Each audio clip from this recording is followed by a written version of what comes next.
Cheating is a big problem in competitive Fortnite. It started off as the Wild Wild West where anything could happen, but as the years went on and Fortnite's anti-cheat improved, the cheaters had to get smarter and evolve in order to continue stealing money from Epic Games, something a lot of them would come to regret. This is the evolution of cheating in competitive Fortnite. The first instance of cheating in Fortnite, really any big tournament, happened in one of the first tournaments hosted. This was the Summer Skirmish of 2018, and in week 2, iDropBodies placed first, winning $60,000. However, he also earned $20,000 for getting 20 eliminations in a game, since it was basically a pub stomping tournament, and another $50,000 for getting the most eliminations of any player. That's $130,000 in 1 week of an event. And looking at his Fortnite tracker, he really didn't do anything after this. He placed around 82nd in week 4 of the Fall Skirmish, and then around top 400 in the Fall Skirmish, and then he just completely vanished. Now, after his big first place in week 2 of the Summer Skirmish, he was reportedly invited to the finals of the event, which was a LAN in-person event. He was invited to do interviews. However, there were rumors that he turned down the event because he needed to pick up his cousin from the airport. However, it's extremely suspicious that he was such a top-level player and could win a tournament and then would not come and show up in person. It's especially true when he didn't record or stream any of this tournament. Epic Games investigated him and confirmed that he was not cheating, but some people suspect that he was doing something to get easier lobbies at the time, or just downright cheating. Despite Epic Games clearing him, many people do not believe this story at all, and he basically vanished from the internet, so we'll probably never know what actually happened. However, the first confirmed cheaters in Cups was CIA Gov.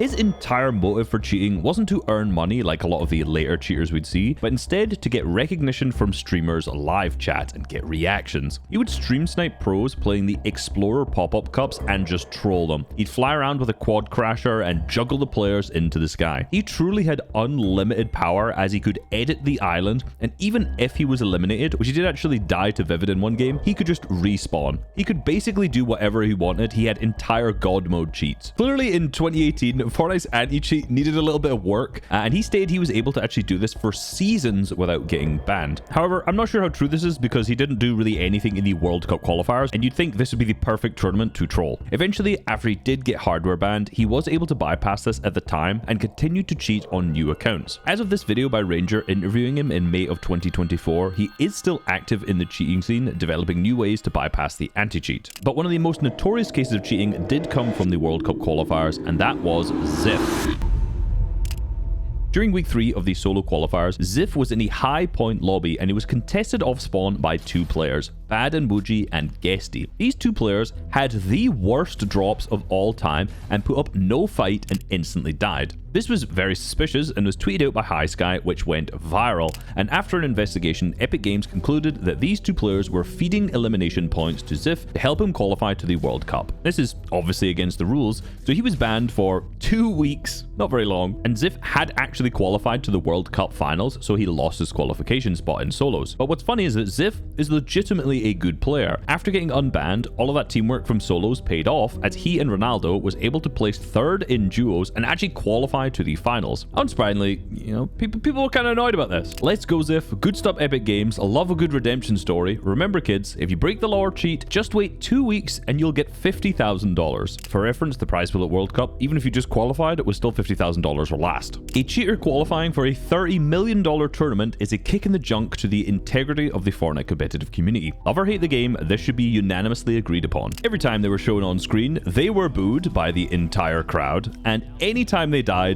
the crowd cheered. Oh, and Ziff is out of here. As brutal as this was for players, it was undeniably one of the funniest moments in Fortnite competitive history. Ziff now plays competitive Valorant at a pretty decent level, so it's clear that he is a great gamer, but that's not what he's really going to be remembered for. But that wasn't the only cheating scandal at the World Cup, as one of the highest profile disqualifications actually happened during the finals, where Russian player Letwick was disqualified in Game 6 of the solos due to screen peeking at other screens around him. Now, he claimed that he heard a loud slam on a desk which made him look over. However, Epic responded saying after multiple warnings to the player, a penalty was assessed and he was removed from the match. He was not disqualified and will not be fined. So basically, he kept looking at other people's screens to gain information, and they disqualified him from the final match. He wasn't banned from the tournament, he did manage to get his earnings, but he's basically not allowed to continue to play. After this, he kept playing tournaments more casually up until August of last year. However, he hasn't earned since October 2021. Now, I'm not going to be talking too much about glitches in this video, as I already have an evolution of glitches video entirely, which obviously you can count as cheating. However, one is definitely worth mentioning here, and that is the ELO glitch. In the Winter Royale of 2019, which was a $23 million cup, there was a bug which reset your points to 0. This meant that you would get incredibly easy lobbies because you're getting put into lobbies with other players who have 0 points who are probably awful. All you needed to do was switch off of the region you were playing and then back to another one, and this would reset your points to 0. However, after 24 hours was over, all of these points would be added back up and the leaderboard would be corrected. This meant that players were continually playing 0 point super easy lobbies and were able to win basically every match and get a high amount of eliminations. Now, no one was ever caught or banned for this, but there were a lot of players who were accused of doing this. This bug actually returned later in Season 7 in a slightly different manner. Rather than switching your region, all you had to do was have one player disconnect from the match and you'd be put into the elo of what you were before that match started. So basically lower elo. However, one season later, the first winner of an FNCS would be banned, and that would be Cakewood from OCE. Now, unlike the cheaters of Chapter 1 events, he was much more discreet. In fact, no one really even suspected he was cheating at all. But I even analyzed his gameplay in my Every Region winner video at the time, and there wasn't really anything glaringly obvious, but he did get banned. Now, unlike early Chapter 1 tournaments, there was a lot to play for with the huge FNCS prize pools, so there's much more of an incentive for players to cheat and be more subtle about it to not get banned. Now, I'm not entirely sure what he used, and to this day he still swears that he never cheated at all, but as we'll come to see later, the OCE region has quite the cheating problem generally. But that wasn't the only cheating scandal that season. Bucky and Creo traded Storm Surge damage with keys and slacks, and using the heals around them in Slurpy Swamp were able to waste nothing from their inventories, basically racking up Storm Surge damage without any negatives. All 4 players were banned for this, despite in 2025 this literally evolving to every team doing this to the point the Storm Surge mechanic had to actually be changed. However, they were innovators of the strategy and were banned for it. It's just funny that Fortnite had just ended up accepting this later on. As it turns out, Chapter 2 actually really had a lot of different types of teaming. Now, this season also had a solo invitational, and then the following season, in Chapter 2 Season 3, had a solo FNCS. There were also a lot of solo DreamHack events being hosted online during this time, so this game mode was everywhere and pros were kind of losing their minds. Solos would be a great game mode if it wasn't for other people, because for some reason in solos, people have absolutely no idea how to rotate and feel the need to fight you or shoot you when you both have to make a completely max distance rotate, griefing both of your games. What are we doing? What are we doing here, man? What are we doing? Do you know how easy we could have both rotated? It's become a bit of a meme to tell people that you don't have to shoot every single player you see on rotate, but despite that, to this day, still, people have not learned. So back in Chapter 2, players started pickaxe swinging to signal that they weren't going to shoot you on rotate and that you were safe to go. Then you could pickaxe swing back and everyone could rotate freely, and it was a much more simple, beautiful time in solos. And I'll be honest, there was nothing funnier than pickaxe swinging, and when they turned around, you shoot them in the back and grief them. It was by far the most beautiful betrayal you could ever have. But because this was signaling to other players, Epic Games actually made a blog saying that pickaxe swinging, emoting, toy tossing, and jumping, and any signaling basically to other players to say what to do would be bannable. And there were actually a few cases of pro players being banned for doing this, like Sosman here, who got a 2-week ban for presumably pickaxe swinging. He wasn't even sure. Another problem with solos is the drop spots and teaming. Look at any set lobby drop map and you'll see a major trend. Big drop spots are nearly always contested by players who are on the same team or from the same friend group or from the same country. In Chapter 2 Season 2, for example, Steamy Stacks was contested by Janice and Tayson. At this time, they were playing duos together, so they were both landing at the same drop spot, which makes people think, these guys are probably teaming off spawn. Whether they were or not, they actually did fight in a few different matches, but this is a problem that happens in every single set lobby tournament. Now, it's hard to prove specifically who is and who isn't teaming from this, because that drop spot might just be where they want to land, and because they've landed there in duos, they're comfortable there in solos. Well, let's be real, 99% of people are probably just teaming and colluding, and I probably would too. Teaming aside, hacking got way worse this chapter as cheaters found new way to push sales of their products. Generally, you have cheat developers, resellers, and then the users. The resellers started to become a big problem in Chapter 2 as they started to stream themselves using the cheats, intentionally knowing that they would get banned. However, because they'd be streaming large tournaments, they'd pull big numbers as they openly rage hacked. They'd do this all while promoting their cheating discords for others to buy. They'd get banned from the game, but then the next cup they'd be back on a new account. And this became a big problem on Twitter as well, with many cheaters getting popularity by making montages of them aimbotting pros, and then linking to their discords underneath. Cheat distributors made a lot of money using this method, and what's funny is that often the product they were selling was just utter garbage and would all get players banned due to ban waves, which we will talk about a little bit later. Throughout this time, another cheat had been running rampant throughout the controller and console community, and that was the Cronus Zen. Now, the Cronus Zen is a cheating device that can be used for a whole host of games, and you plug your controller into it and then that into the system. It doesn't modify the game files of Fortnite in any way, but instead it modifies your controller's inputs. At the time, aim assist was much stronger if you were moving your crosshair and much weaker if you were not. So there are a lot of players who had controller stick drift for this reason, because it would continually move your crosshair and give you stronger aim assist. But the Cronus Zen had scripts that kept the aim assist more sticky by manipulating this. It also had scripts to reduce your recoil, giving you 0 recoil, along with other turbo and rapid fire scripts. The problem was that it was quite difficult to detect and see if someone was actually cheating because it was relatively subtle and didn't actually modify the game in any way. Many of the best controller players like Miro were accused of using it, and Unknown Army even showed that he was in possession of one on his stream at some point. However, in Chapter 3 Season 4, Epic Games added it to their restricted hardware list and actually started banning people for using it. Spoiler to later in the video, but they also sued the creators of Cronus Zen and forced them to remove any Fortnite and Rocket League scripts from the device. However, real cheats were getting pretty advanced to the point that llamas had to be removed from competition because a Discord had been created which showed the location of them in your match. Now, tournament replays ran on a 5-minute delay for the match, so 5 minutes into the game, all of the cheaters could use this Discord to find where llamas were placed. Now, that doesn't sound that strong, but at the time they had a 100% spawn rate for a launch pad, which was the main mobility item in that season. Now, some coaches were also just going into replays while their players were in the game and scouting for llamas and launch pads, and then telling their players where they'd spawned. To prevent this from happening, Fortnite changed the replay delay from 5 minutes to the current 8 minutes, and also at the time removed llamas from comp. Another spoiler to the end of this video, but unsurprisingly, the creator of this got sued. Or he lied about getting sued. It's hard to tell because Epic Games didn't actually retweet or comment on this one at all. But on top of this, Chapter 3 was just rough for hackers. With the introduction of these zero build tournaments, this made it even easier for cheaters to flourish. In build mode, you can use build to outplay them, mainly because most cheaters are downright cheeks at the game, but in zero build, there's absolutely no way to win against an aimbotter. You're just not going to out 50-50 them. Most cheaters were still trying to hide it with soft aim, but it was usually pretty easy to tell when someone was cheating. Before even looking at their gameplay, you just had to look at their Fortnite tracker and see how long they'd been competing for and if they had any sudden spikes in their placements or PR. The problem though is once they were banned, they created new accounts and repeated the process. So with this strategy, many cheaters were able to get paid out earnings from the tournaments that they played, which incentivized them to continue and made cheating even worse. It became very difficult to actually catch them because of the cat and mouse nature of anti-cheat.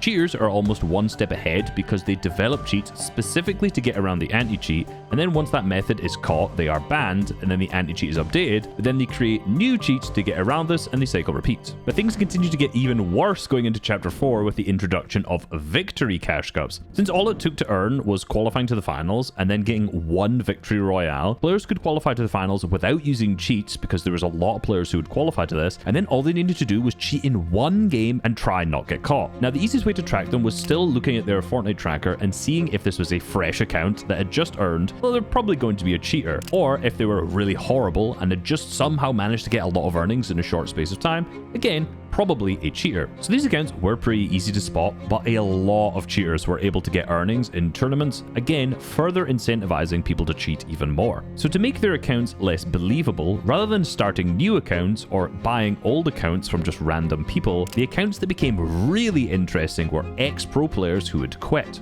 This is because if they made earnings, it would just look like this player came back to playing and it wouldn't be that suspicious. Now, the way regular cheats work are relatively simple. They're on your device and they alter your game files in some way. This makes them a lot easier to detect. And once the anti-cheat detects these, it might not actually ban them straight away. Instead, it might collect a bunch of data and find a lot of people who are on the exact same cheat as you and then ban you all at once, which is called a ban wave. So rather than using a public cheat like this, a lot of cheaters use much more private cheats. And at the same time, they also used DMA, which is called direct memory access. Now, as I mentioned, regular cheats alter the game files in some way. However, DMA is a separate system which can read the memory of Fortnite and alter the inputs of your keyboard and mouse to give you aimbot, or alter what you see on your monitor to give you wall hacks. So because it's not actually altering the files, this is way harder to detect.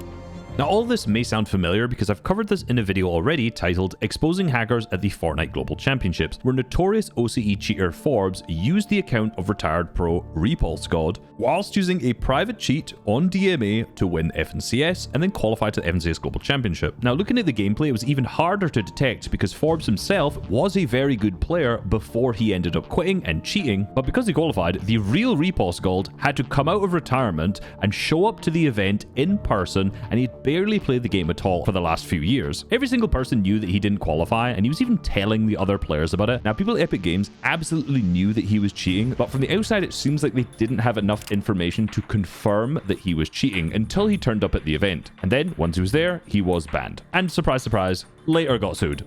Naturally, with cheating is such a hot topic for the last 3 years in competitive Fortnite, when Peterbot started to dominate every tournament with Poyo in Chapter 5, people got a little suspicious. Now, there are really a lot of thoughtless claims and some funny posts like this, which said, if Peterbot really isn't hacking, really in block capitals, he has the greatest aim of any professional player in any game in the history of esports. Now, there was a lot of, odd-looking clips from him, but he went into the Global Championships in Chapter 5, which was a LAN event where you can't cheat, and absolutely dominated. So it turns out, he's just that guy, even though he still gets called Cheaterbot. But it's no surprise, after the rampant cheating that Fortnite had for the previous few years, that guy as good as Peterbot got a lot of accusations.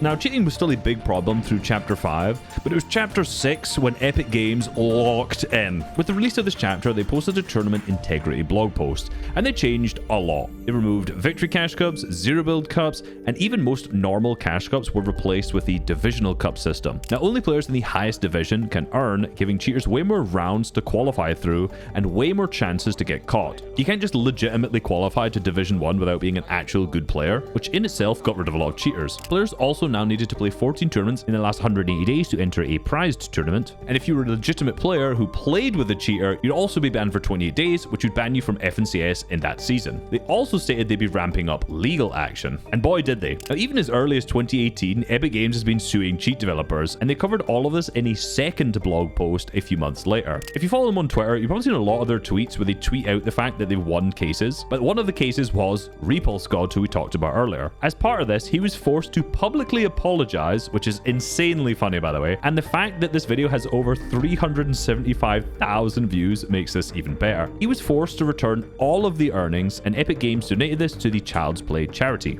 They've at least publicly gone over 15 cases that I could find, one of which is insane. Sebastian Arujo, who had won $6,800 in earnings across 839 tournaments in 4 months. Now, we can make fun of him for being a cheating bum, but we cannot deny his work ethic, because 839 tournaments in 4 months is crazy. On average, that's like 7 tournaments a day. I don't even know if that maths makes sense, I'll be honest. But do you know how much Sebastian had to pay back? $175,000. Now, it sounds a bit crazy to owe 25 times what you made, but Epic Games demanded the statutory minimum of $200 for each violation of the game's copyrights. Now, when you sign up for a tournament, you agree to the game's copyrights, and by cheating, you violate the copyright that you agreed to. So, 839 tournaments at $200 a pop is over $168,000. This blog also covered them suing and winning against Cronus Zen, which I talked about earlier. They also changed some entry requirements for tournaments, which was secure boot and TPM needed to be enabled on your computer, and accounts need to be over level 350 to enter, which is account level, not battle pass level. Now, this was at the start of Chapter 6, so where does this leave us with cheating now in Chapter 7? Well, in order to cheat in a tournament, you have to have an account that's over level 350, played 14 events in the last 180 days, have TPM and secure boot enabled on your PC, and it'll take way longer to get an account that has these requirements because Epic has been suing account resellers, cheat developers, and cheat distributors. If you're still able to cheat in a tournament and earn prize money, Epic Games can sue you, and then you'll have to return the earnings, pay their legal fees, pay $200 for every tournament you entered, and your teammates will also be banned. So in Chapter 7, there are still cheaters in tournaments. It's always happened, and it's always going to happen. But honestly, at this point, I kind of feel bad for them because they're clearly not the sharpest tools in their shed, because clearly they haven't risk assessed this. This is not worth the $100 before tax. Now, in this video, I didn't cover most of the glitches that are in competitive Fortnite and ways people can cheat doing that, because I already have a video on that, which you can click on screen right now.